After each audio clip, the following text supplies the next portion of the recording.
Hi. So approximately 10 years ago, I discovered sunscreen. Just kidding. Or am I? Most of my life, I was getting tan on the regular simply because I was a kid and I was moving a lot and I was outside and I was not using any sun protection. So every spring when it got warm, I knew that my skin was about to start sizzling. And every winter I knew I was gonna get a lot more pale. And also everyone around me growing up was like, "Woo, it's summer, we're going to tan," and then we would compare our forearms to see who's the tannest, and that was just like part of it. It wasn't until I was in my 20s when I was like, you know what, I don't actually like that. I don't enjoy the process of tanning. I never was a person that likes to lie at a beach. I tan quite easily, and when I am tan, I feel like it doesn't really complement my features. I felt like when my skin got olive, everything just sort of melted. Anyway, personal preference. I didn't like it on myself. I didn't mind it on other people. I just thought for me it doesn't necessarily work. And I had an issue with that, but I thought there was nothing I could do about it.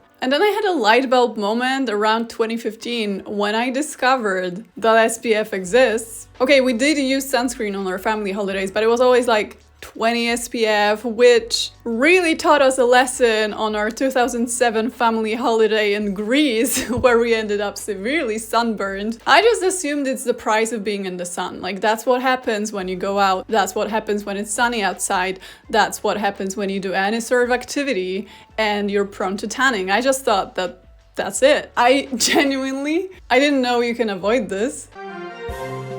This video is sponsored by June's Journey. June's Journey is a hidden object mystery game set in the 1920s. With each chapter, you uncover a snippet of the story, you get a variety of cute 1920s style characters, there is vintage style scenes and sets, there is challenges you can participate in, there is so much to do within the game. The game is available for free on mobile devices, Android and iOS, and on desktop, so don't hesitate, go download June's Journey for free today. The link is right below, and you can also use the QR code on screen. But also, June's Journey is celebrating their 8th anniversary this year, and it's a spookiversary. That means there will be a lot of special events and Halloween surprises during the whole month of October, and a new mystery to solve from June herself. You can play an exclusive in-game event and get cute decorations and game bonuses. You get Halloween-themed Gothic style set for your island. You can also take part in a community challenge and help solve June's mystery. I'm actually so excited for this, so don't hesitate. Download June's Journey for free using the link below to take part in the celebration and unlock all the exclusive content. So back then, in 2015, when I did realize that SPF does indeed go higher than 20, and in fact, I can stay pale if I wanted to, I started analyzing this deep-set need to tan.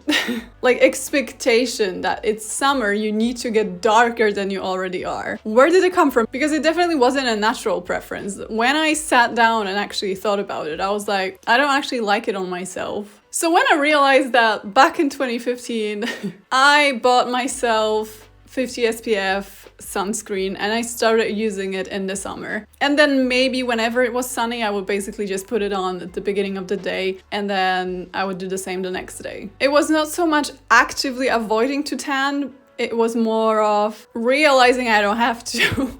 Which is really strange, but that's the society I grew up in. I was like, that's the thing that happens in the summer. That's what everyone does. And I did witness some of my friends go through phases of, ooh, I'm so pale. I look disgusting. I need to tan. That never really crossed my mind, but it was the norm to expect people to get tan so they look better, which is very strange. And I'm assuming it's a cultural thing of, oh, you're going on holidays, so you need to prove how much fun you had by getting tan, basically. But also, the generation of my grandparents, they were sizzling like hot dogs on those beaches. They had no sunscreen, no sun protection whatsoever, and they spent every summer of their entire lives laying on the beach. And some of them did get skin cancer. But when I stopped tanning, the health reasons didn't really cross my mind. It wasn't the priority. I didn't read much about it. I just saw something that solved a problem and I used it. So it's been 10 years. What are my thoughts on it now? I still choose not to tan. I still do it mostly just because I prefer it that way, but I have also since then learned how unhealthy tanning is. Like, skin cancer is really not cute. So right now I would probably say that I'm doing it equally for that reason. After 10 years, I probably gave up on trying to always remember wearing it. In the beginning, I was like, oh, I forget to do it once, and then all my months of trying not to get tan will be wasted. No, now it's more like, oh no, I forgot my sunscreen today. My poor skin's gonna suffer. Hope it will be okay. Looking back, I have to say, I think it's just my theory, I'm actually not sure, but I think it also, in some ways, slowed down the aging process of my skin. There was a bag on my window. How did you get there? Sir, the window's closed. Sir. No answer. Anyway, my skin was never really smooth or flawless or great in any way, let's be honest.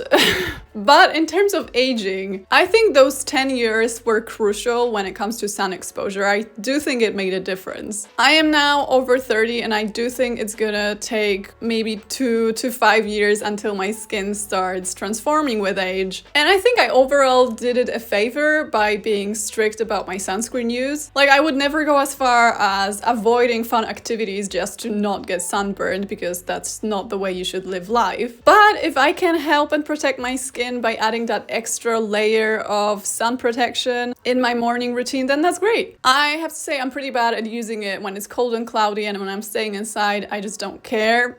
Even though I know ideally I should still do it. But again, I'm not going to beat myself over it.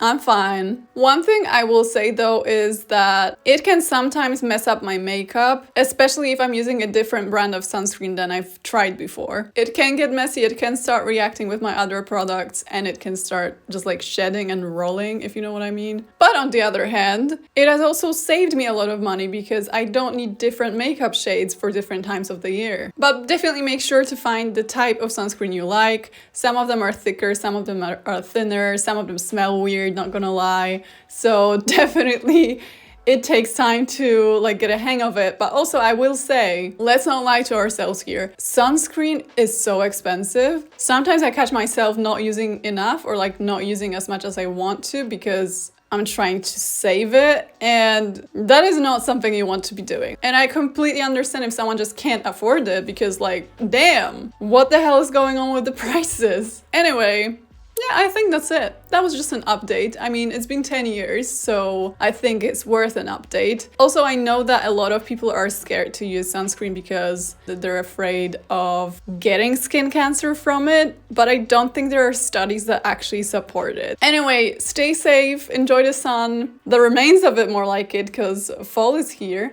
and be careful. Bye. Pff, that was ominous, what the hell? A reminder to download June's Journey for free using the link below, and don't forget about their Spookiversary, so lots of exclusive Halloween anniversary content coming your way. Bye!